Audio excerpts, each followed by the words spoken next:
मदरसे असहाब सफ़ा मस्जिद बन्नूबी जूना बाजार बीट का पहला अजीमुशान जलसा तकमील हिफ्ज़ कुरान व दस्तारबंदी बड़े ही तस्को एहतशाम के साथ मुफ्ती अब्दुल माजिद साहब कासमी की निज़ामत, हज़रत मौलाना अहमद साहब काशफी की ज़ेर सदारत और हज़रत मुफ्ती मोहिउद्दीन कासमी की सरपरस्ती में मस्जिद मन्नूबी के रूबरू कारी मोहम्मद इरफान साहब इशाती की निगरानी में मुनक़्क़िद हुआ। मदरसे असहाब सफ़ा ने एक ही साल की कलील मुद्दत में मिल्लत इस्लामिया को 2 हाफिज़ कुरान दिए और जलसे में मदरसे की तालीमी मुजाहरे में मदरसे की मियारी तालीम की कुछ झलकियाँ, तकरीर और मुकालमा और तलबा के अंदाज़े तकल्लुम वगैरह की शक्ल में दिखाई गई, जिसकी शुरका इजलास ने और जलसे में मौजूद कसीर तादाद उलमा ने और मेहमान खुसूसी ने मुताज्जिब होकर खुशी का इजहार करते हुए खूब सराहा और तारीफ की और कहा कि बहुत ही कम मुद्दत में मदरसे का इम्तियाजी नतीजा देखने मिला। मुकर्रर खुसूसी की हैसियत से तशरीफ लाए हजरत मुफ्ती अतीकुर रहमान साहब कासमी ने मदरसे की अहमियत, फजीलत, हाफिज कुरान पर बड़ा दर्दमंदाना खिताब फरमाया और असहाब सफ़ा के असातिज़ा की खूब तारीफ करते हुए मुबारकबाद और दुआओं से नवाजा। कारी मोहम्मद इरफान साहब इशाती ने मदरसे की कारगुजारी और रिपोर्ट पेश की और मदरसे के दोनों असातिज़ा यानी हाफिज इरफान इशाती और मुफ्ती अब्दुल माजिद कासमी की आइंदा के अज़ाइम का इशारतन इजहार किया और आखिर में कलमात तशक्कुर अदा किए। फिर मौलाना अहमद साहब काशवी के दुआ पर जलसे का इख्तिताम हुआ। अल्हम्दुलिल्लाहिल्लज़ी खलक़ल इंसान व ज़य्यनहु बिसिफ़तिल ख़ुलूस वल इहसान वस्सलातु वस्सलामु अला मुहम्मद सल्लल्लाहु अलैहि वसल्लम साहिब शरीअत वल कुरान। अम्मा बाद, क़ाल अल्लाहु तआला अऊज़ु बिल्लाहि मिनश शैतानिर रजीम बिस्मिल्लाहिर रहमानिर रहीम वमा उमिरू इल्ला लियअब्दुल्लाह मुख़लिसीन लहुद्दीन हुनफ़ाअ व युक़ीमुस्सलाता व यु'तुज़ ज़काता व ज़ालिका दीनुल क़य्यिमा। मोहतरम बुजुर्गों और दोस्तों, अभी मैंने आपके सामने कलाम पाक की एक आयत तिलावत की है। इसका तर्जुमा ये है, लोगों को हुक्म नहीं दिया गया है मगर इस बात का कि वो अल्लाह ताला की इबादत करे, इसके लिए दीन को खालिस रखे, नमाज कायम करे और ज़कात दे, यही मजबूत दीन है। इंसान इस दुनिया याबुल में भेजा गया, वो जालिम था तो आदिल भी था, वो जाहिल था तो आलिम भी था। इंसान की तख्लीक कुछ अजीब ढंग से हुई। खालिक कायनात ने इसमें गुनाह खसलतें रख दी।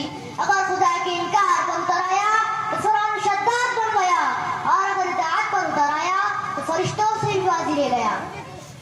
आप अपने माहौल पर नजर डालेंगे तो कदम कदम पर खालिक कायनात की आजूबाकारी आपको ताज्जुब में डालेगी।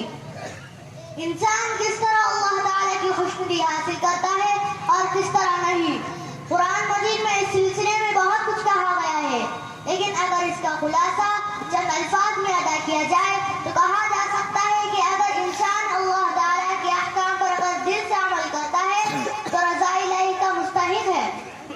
अस्सलामु अलैकुम व रहमतुल्लाहि व बरकातुहू। अल्हम्दुलिल्लाह, मदरसा असहाब सुफ़ा ये मस्जिद बन्नूबी में इसी साल में इसकी बुनियाद पड़ी और इसमें तलबा जो है मुकम्मल तलबा 28 है, जिसमें हिफ्ज़ के तलबा 20 है और नाज़रे के तलबा जो है वो 8 है। और हिफ्ज़ का आगाज़ अल्हम्दुलिल्लाह हमने 2019 में किया था। हमारे बच्चे अल्हम्दुलिल्लाह बहुत मेहनत किए। फजर के बाद फौरन, ये हाफिज फरजाद है यहाँ पर बैठे हुए हैं, इनका फ़ोन आ जाया करता था कि हाफिज साहब सबक सुने। उसके बाद एक आकिफ नाम का बच्चा है, ये मुस्तनसिर है, जुनेद है, ये सारे तलबा है। ये सारे तलबा इस बात की गवाही देते हैं कि इन्होंने रात में जागकर कुरान को याद किया और फजर के बाद फौरन हमें सबक सुनाया।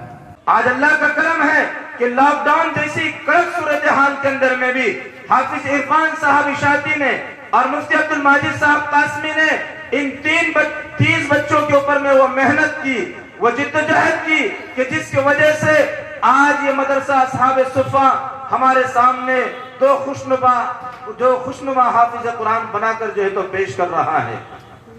یہ سعادت ان کے مقدر میں آئی ہے. اور میرے بھائیو یاد رکھو زمانے کے اندر میں اس قرآنی تعلیمات کو مٹانے کے لیے انتھک کوششیں کی گئی, فکریں کی گئی, ایجنڈے بنائے گئے, لیکن میں آپ کو کہوں کہ ہے قول خدا ارشاد نبی فرمان نہ بدلا جائے گا. ہے قول خدا ارشاد نبی فرمان نہ بدلا جائے گا. بدلے گا زمانہ لاکھ مگر قرآن نہ بدلا جائے گا. آج یہ مکتبوں کی ہمیں لاج رکھنی چاہیے. مجھ سے پیشتر حضرت مولانا صابر صاحب نیکنوری نے اور مفتی محی الدین خان صاحب نے ہدیہ وصول کیا ہمارے سے. یہ اس بات کی غمازی ہے کہ آج امت جس طریقے سے مفتی صاحب نے کہا, مولانا صابر صاحب نے کہا کہ ہم ڈھول تاشوں کے اوپر میں, ناچ گانے کے آلات کے اوپر میں, عروس اور سندل کے موقع پر اور اس کی جینتی منانے کے اندر میں, اس کا برتھ ڈے منانے کے اوپر میں ہزاروں لاکھوں روپے خرچ کرتے ہیں. لیکن ہمیں ایسا امام ملا ہے جو امام حرم کی آواز میں ہمیں نماز پڑھاتا ہے. ہمارے بچوں کو ایسا حافظ قرآن بنانے کی فکر کرتا ہے کہ جن کے لب و لہجے سے ہمیں امام حرم کی آواز محسوس ہو.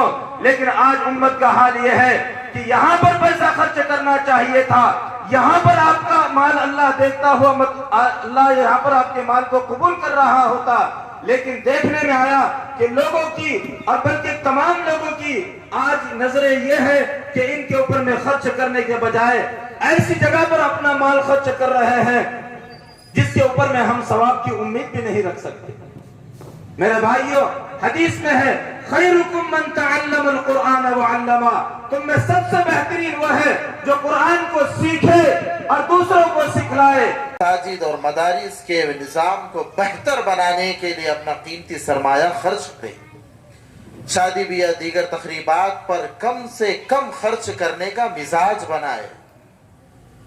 جہاں پر مال خرچ کرنا ہے وہاں تو کرتے نہیں, دیگر جگہوں پر خرچ کرنے کا مزاج دن بدن ہمارا بڑھتے چلے جا رہا ہے.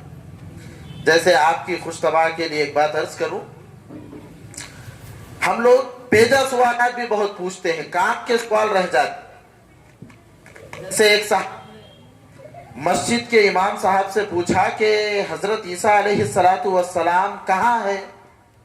امام صاحب نے جواب دیا کہ اللہ تعالیٰ نے قرآن کے مختلف پاروں میں جہاں ان کا ذکر فرمایا ہے تو اس ضمن میں یہ بھی بات ارشاد فرمائی گئی ہے کہ اللہ نے ان کو آسمان پر اٹھا لیا ہے.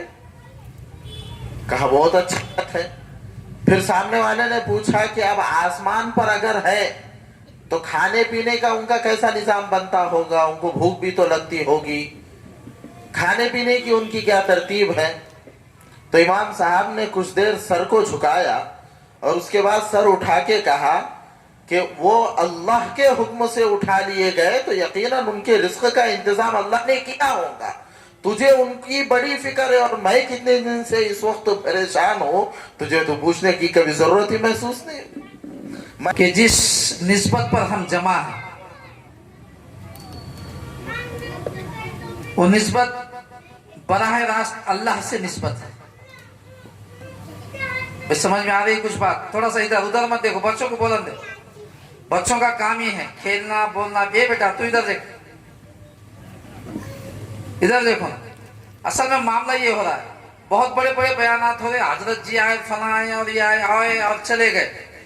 کل تک کی امت کا یہ حال تھا کہ تین دن اللہ کے راستے میں جا کر کے آنے والا انسان مرنے تک ایمان و اعمال کی محنت میں ٹکتا تھا.